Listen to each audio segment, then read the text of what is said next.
Negara ini mengisytiharkan darurat untuk menghapuskan gangster kejam.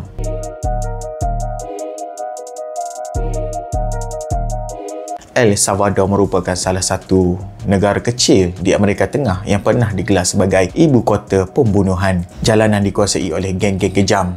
Rakyat hidup dalam ketakutan. Perniagaan terpaksa membayar wang perlindungan dan sesiapa yang menentang hilang tanpa jejak. Namun, dalam beberapa tahun kebelakangan ini, sesuatu yang luar biasa berlaku. Presiden Nayib Bukele mengisytiharkan darurat dengan satu misi, menghapuskan gangster dari muka bumi El Salvador. Negara kita dulu pun pernah mengisytiharkan darurat.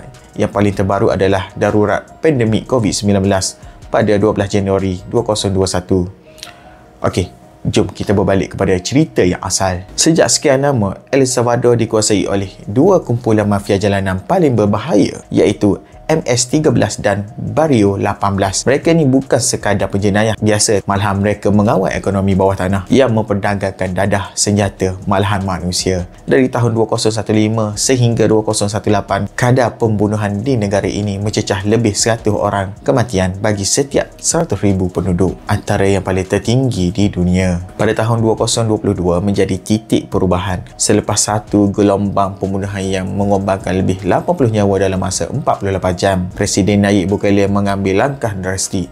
Beliau mengisytiharkan darurat nasional. Undang-undang diubah, ribuan tentera dikerah, polis diberi kuasa luar biasa, dan dalam masa beberapa bulan sahaja lebih 60,000 ahli geng ditangkap. Presiden ini tidak bermain-main. Kerajaannya membina penjara mega terbesar di Amerika Latin, menempatkan lebih 40,000 banduan dalam satu komplek. Gangster ditangkap secara besar-besaran. Hak mereka sebagai banduan dikurangkan dan mereka ditempatkan dalam sel tanpa hubungan dengan dunia luar.